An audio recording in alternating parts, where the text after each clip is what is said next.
Hello student, my self Suraj Kumar, bio faculty from bright line institute. तो आज हम 12th biology के यूनिट फर्स्ट रिप्रोडक्शन से chapter 1 reproduction in organism start करने वाले हैं। तो चैप्टर स्टार्ट करने से पहले आइए एक बार जो यूनिट है रिप्रोडक्शन उसके बारे में जान लेते हैं और ये जान लेते हैं कि इस यूनिट के अंदर कितने चैप्टर्स आते हैं। ठीक है, तो अगर मैं बात करूँ रिप्रोडक्शन की, तो रिप्रोडक्शन एक बायोलॉजिकल प्रोसेस है जिसमें कोई भी लिविंग ऑर्गेनिज्म अपने जैसे दिखने वाले ऑफस्प्रिंग को प्रोड्यूस करता है। अब अपने जैसे दिखने वाले का मतलब क्या है कि एक लॉयन को ही करेगा, एक ह्यूमन को ही प्रोड्यूस करता है और एक कैट को ही प्रोड्यूस करेगा। अब बात करते हैं कि इस यूनिट में कितने चैप्टर हैं। तो इस यूनिट के अंदर 4 चैप्टर हैं, जैसा कि आपको दिख रहा होगा। चैप्टर 1 रिप्रोडक्शन इन ऑर्गेनिज्म, जिसके अंदर बेसिकली हम रिप्रोडक्शन से इंट्रोड्यूस होंगे। दूसरा चैप्टर है sexual reproduction in flowering plant, जिसके अंदर बेसिकली हम जो फ्लावरिंग प्लांट होते हैं यानी एंजियोस्पर्म होते हैं उनके अंदर सेक्सुअल रिप्रोडक्शन देखेंगे। और चैप्टर 3 है ह्यूमन रिप्रोडक्शन, यानी कि ह्यूमंस के अंदर रिप्रोडक्शन कैसे होता है, कौन कौन से इवेंट्स वगैरह रिलेटेड है इससे, इन सब की नॉलेज लेंगे। और चैप्टर 4 में है रिप्रोडक्टिव हेल्थ, यानी कि रिप्रोडक्शन से जुड़े हुए जितने हेल्थ इश्यूज हैं उसके बारे में हम डिस्कस करेंगे। तो यहाँ पे 4 चैप्टर्स हमारे यूनिट फर्स्ट रिप्रोडक्शन में इंक्लूड किए गए हैं और उसमें से जो पहला चैप्टर है वो आज हम स्टार्ट करेंगे।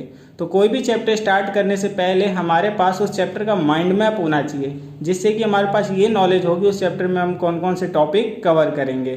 तो आइए एक बार चैप्टर 1 का माइंड मैप देखते हैं। तो जैसा कि फर्स्ट चैप्टर है रिप्रोडक्शन इन ऑर्गेनिज्म, तो वहाँ पे रिप्रोडक्शन को हमने 2 पार्टों में बांट दिया है। एसेक्सुअल, ठीक है, जिसमें सिर्फ एक पेरेंट इन्वॉल्व होता है और गैमेट की फॉर्मेशन या फ्यूजन नहीं होती है। और दूसरा जो पार्ट है या दूसरा जो मोड है रिप्रोडक्शन का वो है सेक्सुअल मोड। इसमें 2 पेरेंट वो भी अपोजिट सेक्स इन्वॉल्व होते हैं और गैमेट की फॉर्मेशन भी होती है और गैमेट फ्यूज भी होता है। तो यहाँ पे हमने मोड ऑफ रिप्रोडक्शन 2 कर दिया, एसेक्सुअल और सेक्सुअल। अब एसेक्सुअल के कई सारे टाइप्स हैं, तो उसमें regeneration, spore formation, budding, fusion, fragmentation, vegetative reproduction, जिसमें कि हम नेचुरल और आर्टिफिशियल 2 तरीके पढ़ेंगे। वहीं सेक्सुअल की बात करूं तो सेक्सुअल के अंदर हमें 2 चीज़ें पढ़नी हैं। एक तो सेक्सुअल रिप्रोड्यूसिंग ऑर्गेनिज्म के अंदर फेजेस कितने होते हैं, यानी अगर कोई भी ऑर्गेनिज्म सेक्सुअल रिप्रोडक्शन करता है तो उसकी लाइफ जो है वो कितने फेजेस में बटी होती है। तो यहाँ पे याद रखना है जुवेनाइल, रिप्रोडक्टिव और सेसेंट। वहीं पे सेक्सुअल रिप्रोड्यूसिंग ऑर्गेनिज्म की लाइफ में जो रिप्रोडक्टिव फेज होता है उसमें कितने इवेंट्स होते हैं। तो वहाँ पे हमें 3 इवेंट्स याद रखने हैं, प्री फर्टिलाइजेशन इवेंट, फर्टिलाइजेशन और पोस्ट फर्टिलाइजेशन इवेंट। ठीक है, तो प्री फर्टिलाइजेशन यानी fusion of male and female gamete से पहले के जितने इवेंट्स हैं। फर्टिलाइजेशन तो नॉर्मली पता ही है, फ्यूजन मेल और फीमेल गैमेट का, जिसमें जाइगोट फॉर्म होता है। और पोस्ट फर्टिलाइजेशन इवेंट यानी जाइगोट बनने के बाद के सारे इवेंट्स। तो यहाँ पे जो है हमें प्री फर्टिलाइजेशन इवेंट में गैमेटोजेनेसिस पढ़ना है, यानी कि गैमेट की फॉर्मेशन, गैमेट ट्रांसफर यानी गैमेट फिर ट्रांसफर कैसे होते हैं वो पढ़ना है। फर्टिलाइजेशन में तो नॉर्मली फ्यूजन वगैरह और जाइगोट फॉर्मेशन पढ़ेंगे और पोस्ट फर्टिलाइजेशन के अंदर जाइगोट के बारे में जानेंगे और एम्ब्रियोजेनेसिस यानी जाइगोट से जो एम्ब्रियो की डेवलपमेंट होती है वो कैसे होती है ये समझेंगे। तो ये था आपका मोटा मोटा जो है वो माइंड मैप। इसे आप ध्यान में रखेंगे तो आगे जितने टॉपिक आएंगे वो सारे समझने आपके लिए आसान हो जाएगा।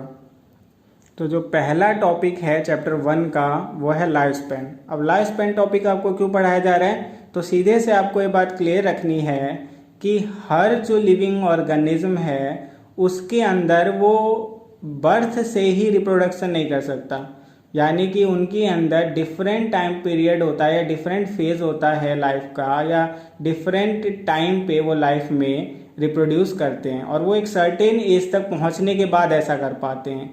तो ये सर्टेन एज जो होगी वो क्या होगी, ये अलग अलग ऑर्गेनिज्म में अलग अलग होता है। तो इसे समझने के लिए हमें लाइफ स्पैन को समझना जरूरी है। अब जिसकी लाइफ स्पैन ज़्यादा होगी वो लेट से रिप्रोडक्शन स्टार्ट करेगा, अब जिसकी लाइफ स्पैन कम है तो वो बहुत जल्दी ही रिप्रोड्यूस कर देता है। जैसे बैक्टीरिया वगैरह जो होते हैं वो कंपैरेटिवली जो ह्यूमन वगैरह हैं कॉम्प्लेक्स ऑर्गेनिज्म उनसे पहले ही रिप्रोडक्शन करते हैं और उनकी लाइफ साइकिल भी बहुत जल्दी कंप्लीट हो जाती है। तो क्यों, क्योंकि उनका लाइफ स्पैन कम है। वहीं पे अगर हम बात करें टॉर्टॉइस की, ह्यूमंस की या कॉम्प्लेक्स एनिमल्स की, तो उनका लाइफ स्पैन जो है वो बड़ा होता है, ठीक है। तो इस कारण से उनके जो लाइफ में रिप्रोडक्शन भी है वो भी काफ़ी लेट होता है, यानी कि पहले वो पूरी तरह से ग्रोथ करते हैं, उसके बाद एक रिप्रोडक्टिव फेज आता है जिसके अंदर वो कैपेबल होते हैं कि रिप्रोडक्शन कर सकते हैं। तो इसीलिए लाइफ स्पैन को समझना जरूरी हो जाता है। तो अगर आपसे कोई पूछे कि लाइफ स्पैन क्या होती है, तो आप सीधे से कहना the period from birth to the natural death of an organism, ठीक है, रिप्रेजेंटेड लाइफ स्पैन, यानी किसी भी ऑर्गेनिज्म का बर्थ से लेके जो नेचुरल डेथ तक का पूरा पीरियड होता है उसे हम लाइफ स्पैन कहते हैं। तो अब ये हर ऑर्गेनिज्म में डिफर करता है, ठीक है। तो यहाँ पे whatever the life span death of every individual is a certainty, no organism is immortal except unicellular organism.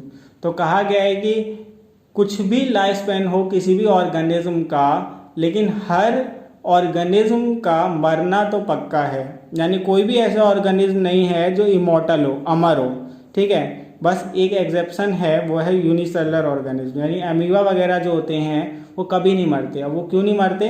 क्योंकि वो नॉर्मली उनका जो रिप्रोडक्शन है वो सेल के डिवाइड होते हो जाता है, तो 1 से 2 जाते हैं, 2 से 4 हो जाते हैं, तो उनका कभी भी जो मेन पेरेंटल बॉडी है वो मरता ही नहीं है, वो उससे पहले ही डिवाइड हो जाते हैं। तो इसी कारण से वो इमॉर्टल होते हैं, ठीक है। तो यहाँ पे हमने लाइफ स्पैन जान लिया कि लाइफ स्पैन जो है वो पीरियड है बर्थ से लेके नेचुरल डेथ तक की, ठीक है। और ये हर ऑर्गेनिज्म में अलग अलग होती है, जैसे टॉर्टॉइस की अलग होती है, ह्यूमंस की अलग होती है, बनियान ट्री की अलग होती है। तो हर ऑर्गेनिज्म की लाइफ स्पैन अलग होती है। इसके अलावा जो हमने दूसरी चीज जानी ये कि चाहे लाइफ स्पैन कुछ भी हो, हर ऑर्गेनिज्म का मरना पक्का है। कोई भी ऑर्गेनिज्म अमर यानी इमॉर्टल नहीं होता है। सिर्फ यूनिसेलुलर ऑर्गेनिज्म ऐसे हैं जो मरने से पहले डिवाइड हो जाते हैं, तो उन्हें हम इमॉर्टल कह सकते हैं। अब तीसरी बात, this is no natural death in single celled organism as they divide and form 2 new cells. तो कहा गया है कि there is no natural death, यानी कोई भी नेचुरल डेथ नहीं होती सिंगल सेल ऑर्गेनिज्म में, क्योंकि वो डिवाइड हो जाते हैं और नए सेल्स या नए डॉटर सेल्स बना देते हैं, ठीक है। Also in unicellular organism cell division is itself a reproduction, ठीक है। और ये मैं आपको पहले बता चुका हूँ कि यूनिसेलुलर ऑर्गेनिज्म में जो सेल डिवीजन होता है वो उनका क्या होता है, रिप्रोडक्शन भी कहलाता है। तो आपसे नीट में 1 नंबर में एक बार क्वेश्चन आया था कि फॉलोइंग में से किस में सेल डिवीजन ही उसका रिप्रोडक्शन है। तो उसमें जो है आपको ईस्ट एग्जाम्पल में एक बार दिया था, ठीक है, और अमीबा भी एक बार दिया था। तो इसमें आपको बस ये चीज याद रखनी है, जो यूनिसेलुलर होगा उन्हीं का सेल डिवीजन जो उनका रिप्रोडक्शन भी कहलाता है, ठीक है। तो उसमें से यूनिसेलुलर ऑर्गेनिज्म ढूंढ लेना जिसमें फ्यूजन वगैरह होता है, और उसे कह देना कि वो एग्जाम्पल है जिनमें जो सेल डिवीजन है वही उनका रिप्रोडक्शन है। तो ये बहुत इंपॉर्टेंट पॉइंट बन जाता है। नेक्स्ट है life span is not correlate with size of organism. और कहा गया है कि लाइफ स्पैन इस पे भी डिपेंड नहीं करता कि किसकी कितनी साइज है। कई ऐसे छोटे ऑर्गेनिज्म हैं जिनकी लाइफ स्पैन ज़्यादा है और कई बड़े ऑर्गेनिज्म हैं जिनकी लाइफ स्पैन कम है। एग्जाम्पल के लिए आप देख सकते हो कि पैरेट की लाइफ स्पैन जो होती है वो 100 to 150 ईयर्स के बीच में होती है, 100 से 150 साल के बीच में होती है। वही ह्यूमन की जो है वो 70-80 और हमेशा वेरी करती रहती है, यानी अब तो शायद 65 to 75 के बीच में आ गई है लाइफ स्पैन। तो इस ढंग से हम कितने बड़े हैं और पैरेट कितना छोटा है, तो साइज पे डिपेंड नहीं करता कि लाइफ स्पैन क्या होगी।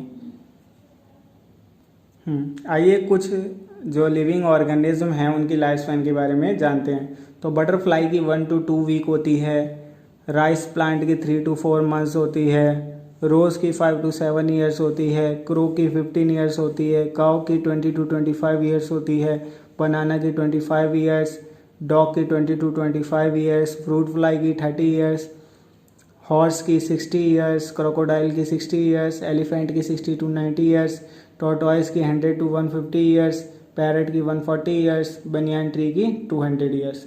तो यहाँ पे आप देख सकते हो कि पैरेट, ठीक है, एक पैरेट एग्जाम्पल हो गया और एक क्रो हो गया। तो क्रो ही थोड़ा बड़ा होता है, पैरेट कंपैरेटिवली क्रो से छोटा होता है, तब भी क्रो की सिर्फ 15 ईयर्स है, ठीक है, और वहीं पैरेट की 140 ईयर्स है। तो साइज से कोई फर्क नहीं पड़ता, लाइफ स्पैन डिपेंड नहीं है साइज पे, ये चीज़ आपको क्लियर रखनी है। चलो अब आगे बढ़ते हैं। अब बात करते हैं रिप्रोडक्शन की। तो रिप्रोडक्शन आपको पहले से ही क्लियर है, 10th क्लास में भी आपने रिप्रोडक्शन के बारे में पढ़ा था कि रिप्रोडक्शन बायोलॉजिकल प्रोसेस है जिसमें organism give rise to young ones या ऑफस्प्रिंग सिमिलर टू इटसेल्फ। ये तो ऑलरेडी आपको क्लियर कर चुका हूँ। अब थोड़ा सा एक आपका फ्लो चार्ट देख लेते हैं कि सबसे पहले ऑफस्प्रिंग अगर प्रोड्यूस होता है, फिर वो ग्रो होता है, फिर मैच्योर होता है, फिर रिप्रोड्यूस करता है और फिर न्यू ऑफस्प्रिंग बन जाता है। अब कोई पूछ लेगा कि रिप्रोडक्शन की सिग्निफिकेंस क्या है, रिप्रोडक्शन क्यों इम्पोर्टेंट है, तो आप याद रखना मेंटेन द स्पीसीज कंटिन्यूटी, यानी किसी भी ऑर्गेनिज्म को अपनी स्पीसीज को बनाए रखना है तो उसका रिप्रोडक्शन करना जरूरी है। यदि किसी भी एक स्पीसीज का कोई भी ऑर्गेनिज्म रिप्रोड्यूस नहीं करेगा तो उनकी स्पीसीज खत्म हो जाएगी। तो स्पीसीज की कंटिन्यूटी के लिए रिप्रोडक्शन इम्पोर्टेंट है। अब ये भी बता चुका आपको रिप्रोडक्शन को हमने दो में बांट रखा है इस चैप्टर के अंदर, मोड ऑफ रिप्रोडक्शन एसेक्सुअल और सेक्सुअल। और एसेक्सुअल भी क्लियर है, ये तो आप ऑलरेडी जानते हो कि production of offspring by a single parent without the formation of gamete, यानी कि प्रोडक्शन एक ही पेरेंट अगर कर दे ऑफस्प्रिंग की और बिना उसमें गैमेट की फॉर्मेशन और फ्यूजन हो तो उसे हम कहते हैं एसेक्सुअल मोड ऑफ रिप्रोडक्शन। और इसी का वाइस वर्सा सेक्सुअल, इसमें दो पेरेंट इन्वॉल्व होते हैं, वो भी अपोजिट सेक्स, यानी एक मेल है तो दूसरा फीमेल, और गैमेट की फॉर्मेशन होती है, गैमेट फ्यूज होता है तो उसका रिजल्ट है ऑफस्प्रिंग का प्रोड्यूस होना। तो गैमेट बनता है, फिर गैमेट फ्यूज होकर जाइगोट बनाते हैं और जाइगोट से न्यू ऑफस्प्रिंग बनता है। तो अब आगे बढ़ते हैं। तो offspring produce is the exact copy of parent clone. अब ये भी चीज़ याद रखनी है कि एसेक्सुअल रिप्रोडक्शन से जो ऑफस्प्रिंग बनते हैं वो एग्जैक्ट कॉपीज होते हैं अपने पेरेंट के। अब एग्जैक्ट कॉपी क्यों होते हैं, क्योंकि उनमें एक ही पेरेंट का पूरा जीनोम आता है, यानी कि डीएनए आरएनए आता है, तो इस कारण से उनमें वेरिएशन ज़्यादा नहीं दिखती और वो अपने पेरेंट की तरह बिल्कुल होते हैं। और जो ऑफस्प्रिंग प्रोड्यूस होते हैं एसेक्सुअल रिप्रोडक्शन से उन्हें क्लोन भी बोला जाता है। पेपर में आ जाता है कई बार कि क्यों ऑफस्प्रिंग जो प्रोड्यूस होते हैं एसेक्सुअल रिप्रोडक्शन के रिजल्ट से उसे क्लोन कहा जाता है। तो आप कह देना क्योंकि वो जेनेटिकली और मॉर्फोलॉजिकली अपने पेरेंट के सिमिलर होते हैं, इसीलिए उन्हें क्लोन कहा जाता है। वहीं जो ऑफस्प्रिंग प्रोड्यूस होते हैं वो एग्जैक्ट कॉपी नहीं होते पेरेंट्स के, किसमें, सेक्सुअल रिप्रोडक्शन के अंदर। तो सेक्सुअल रिप्रोडक्शन से जो प्रोड्यूस हुए ऑफस्प्रिंग होते हैं वो एग्जैक्ट कॉपीज नहीं होते अपने पेरेंट्स के, तो इन्हें इसीलिए ऑल्सो नॉन एज ए गैमोजेनेसिस, यानी इन्हें ए गैमोजेनेसिस भी कहा जाता है, यानी ऐसे ऑफस्प्रिंग को जो एसेक्सुअल रिप्रोडक्शन से प्रोड्यूस होते हैं। वहीं ऑल्सो नॉन एज एम्फीमिक्सिस और सिनजेनेसिस, यानी दो अलग अलग जो क्या होते हैं गैमेट होते हैं उन्हें फ्यूज होने के बाद बनते हैं, तो इसीलिए इन्हें सिनजेनेसिस कहते हैं या फिर एफीमिक्सिस कहते हैं। तो एग्जाम्पल में ह्यूमन बर्ड्स वगैरह जो हैं वो ऐसे ऑर्गेनिज्म हो गए जो सेक्सुअल रिप्रोडक्शन करते हैं, वही अमीबा, यूग्लेना, हाइड्रा वगैरह ऐसे हो गए जो एसेक्सुअल रिप्रोडक्शन करते हैं। और क्लोन के बारे में आपको बता ही चुका हूँ कि एसेक्सुअल रिप्रोडक्शन के रिजल्ट से जो ऑफस्प्रिंग प्रोड्यूस होते हैं उन्हें क्लोन कहा जाता है। और क्यों कहा जाता है, क्योंकि मॉर्फोलॉजिकली और जेनेटिकली सिमिलर होते हैं अपने पेरेंट के, ठीक है। और वो as they receive all of their genes from single parent, क्योंकि वो सारे जीन्स जो हैं एक ही पेरेंट से कलेक्ट करते हैं, इसीलिए उनके अंदर वेरिएशन बहुत कम होती है और वो पूरे के पूरे पेरेंट से ही दिखते हैं। अब आ जाते हैं एसेक्सुअल मोड ऑफ रिप्रोडक्शन को डिटेल में समझने में। तो यहाँ पे एसेक्सुअल रिप्रोडक्शन के बारे में हम इतना तो जान चुके हैं कि एक ही पेरेंट कैपेबल है कि वो प्रोड्यूस कर देता है और उसमें गैमेट की फॉर्मेशन नहीं होती और गैमेट की फ्यूजन भी नहीं होती। तो type of reproduction with single individual is capable of producing offspring, ये जान चुके हैं। Offspring is the exact copy of parent, ये भी जान चुके हैं, क्लोन कहते हैं।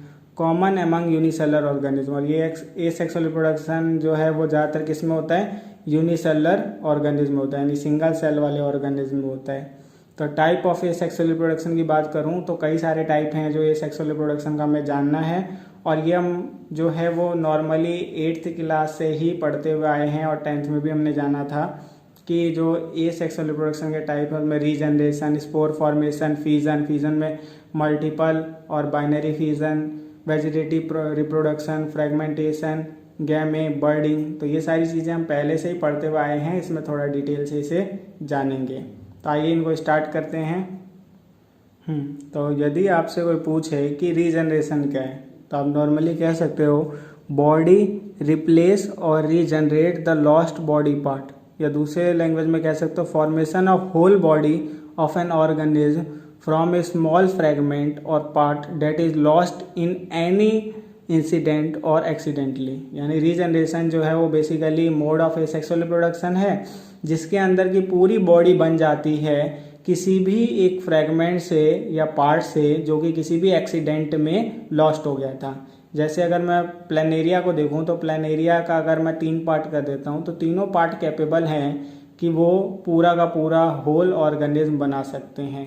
तो ये जो पार्ट में डिवाइड हुआ है वो किसी भी एक्सीडेंट या इंसिडेंट में अलग हो सकता है, फिर वो कैपेबल होता है कि वो पूरा बना देगा। तो इस टाइप की जो मोड ऑफ एसेक्सुअल रिप्रोडक्शन होती है उसे रीजनरेशन कहते हैं। ठीक है, अब इसमें एक वर्ड है मॉर्फेलेक्सिस। अब मॉर्फेलेक्सिस क्या होता है? Whole body from small fragment, यानी पूरी बॉडी बन जाना किसी भी छोटे फ्रेगमेंट से। और दूसरा है एपीमॉर्फेलेक्सिस, इसका मतलब होता है whole body by the replacement of lost part. यानी कि अगर कोई पार्ट हट गया, जैसे एग्जांपल के लिए मैं यहाँ पे बना के दिखा सकता हूँ कि इसका जो है मान लो कि पूरा पार्ट तो है और ये लॉस्ट पार्ट जो है ये मतलब ये लॉस्ट हो गया, तो यहाँ पे ये वापस से हेड आ जाएगा।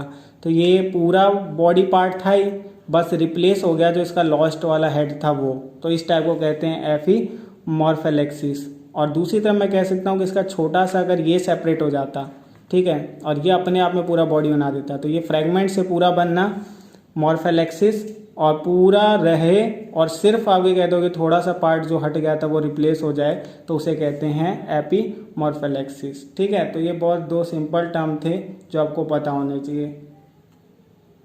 अब आते हैं second mode of asexual reproduction पे, जो कि है स्पोर फॉर्मेशन। तो स्पोर फॉर्मेशन क्या होता है?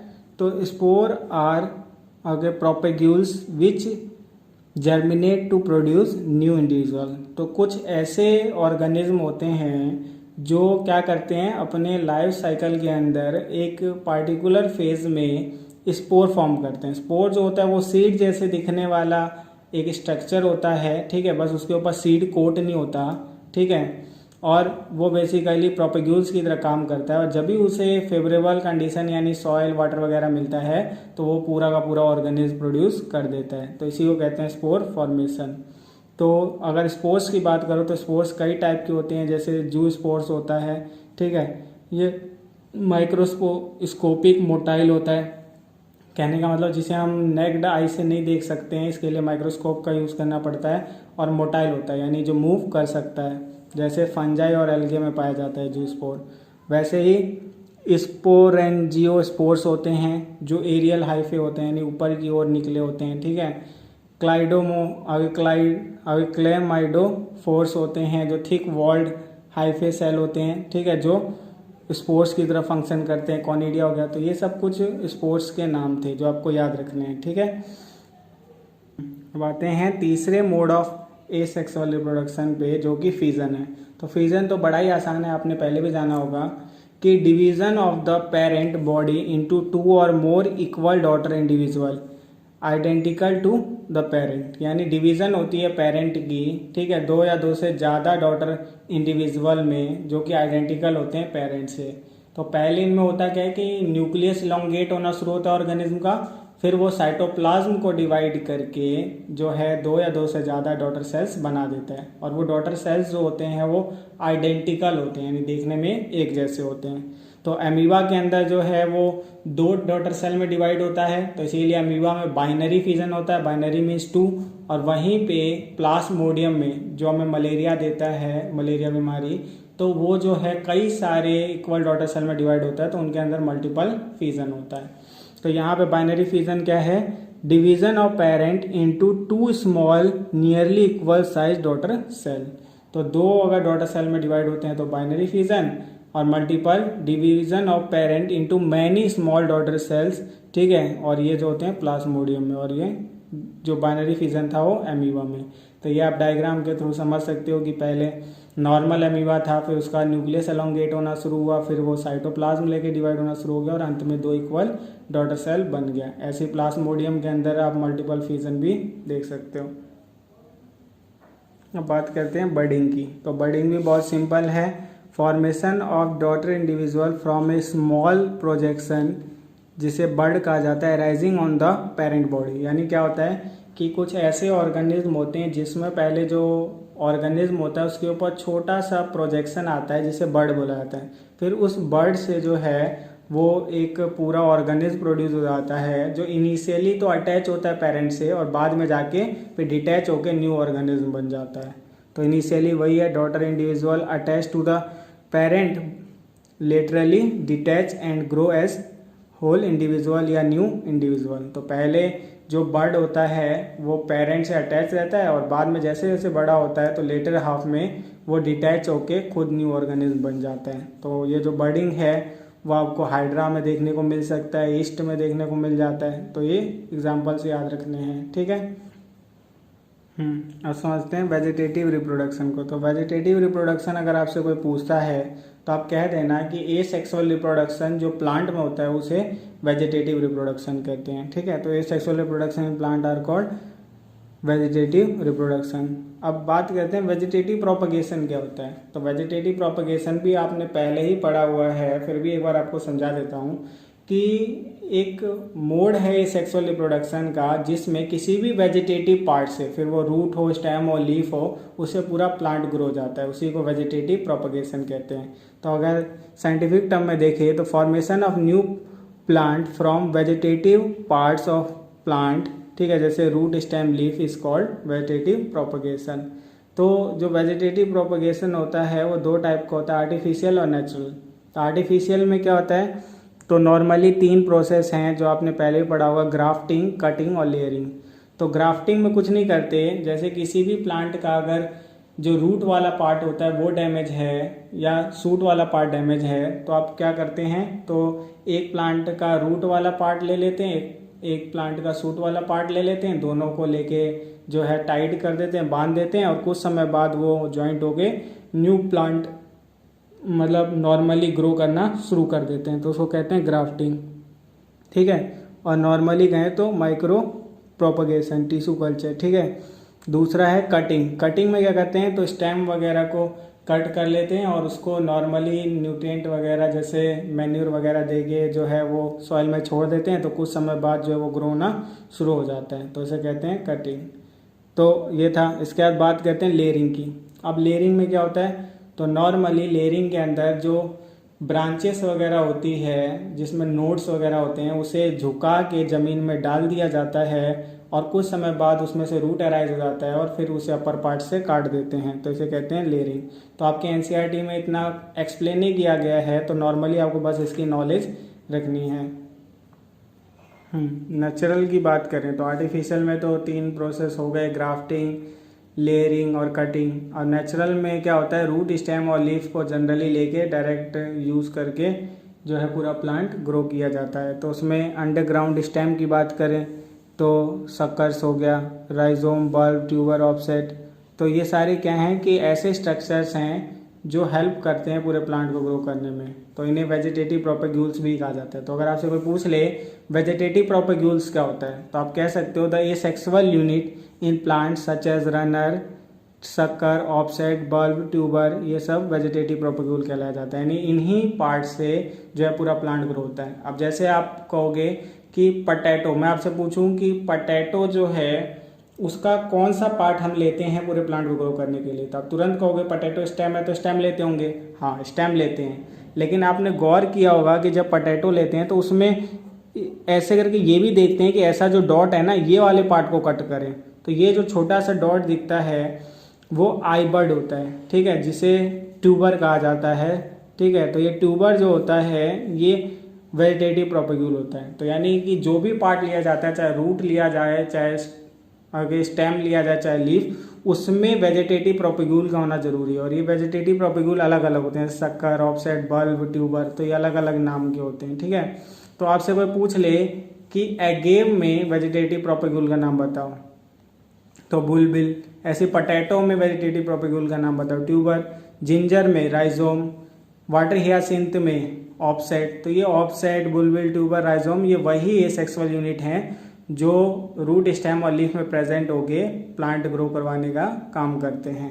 तो ये था क्या, आर्टिफिशियल और नेचुरल वेजिटेटिव प्रोपगेशन। अब आते हैं next mode of asexual reproduction पे, जो कि फ्रेगमेंटेशन है। तो फ्रेगमेंटेशन की बात करूं तो यहाँ पे फ्रेगमेंटेशन भी आपको पता है कुछ कुछ रीजनरेशन की तरह आपको समझ आएगा।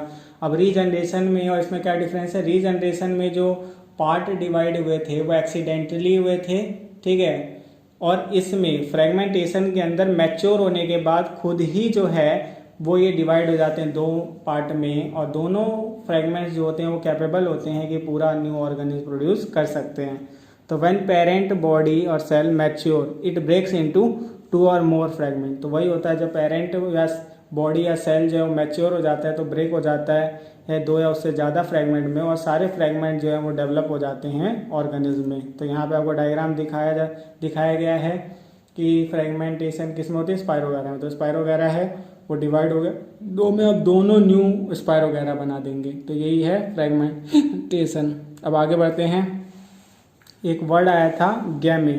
अब ये गैमे क्या होता है, तो these are the specialised structure which develop in the small receptor called gemma cups, ठीक है। तो आपने अगर याद होगा कि ब्रायोफाइलम के बारे में पढ़ा था, ब्रायोफाइलम जो है वो लीफ से डेवलप होता है, तो उनके अंदर जो है वो गैमे होता है और वो अराइज होता है गैमा कप से, और बेसिकली क्या करता है, एसेक्सुअल रिप्रोडक्शन करके जो है वो पूरा ब्रायोफाइलम को ग्रो कर देता है। तो कोई पूछे गैमे क्या है, तो स्पेशलाइज्ड स्ट्रक्चर होते हैं जो गैमा कप में डेवलप होते हैं, ठीक है, और बेसिकली ये जो होते हैं मर्चेंटिया, जिसका एग्जांपल ब्रायोफाइलम है, तो उसे ग्रो करने में हेल्प कर देते हैं। तो ये याद रखनी है। तो इस ढंग से गैमे के साथ ही हमारा पूरा एसेक्सुअल रिप्रोडक्शन जो पार्ट है वो खत्म हो गया, यानी हमने हाफ चैप्टर जो है वो कवर कर लिया। अब जो बाकी का सेक्सुअल रिप्रोडक्शन वाला पार्ट है वो हम नेक्स्ट वीडियो में कवर करेंगे। तब तक के लिए बाय।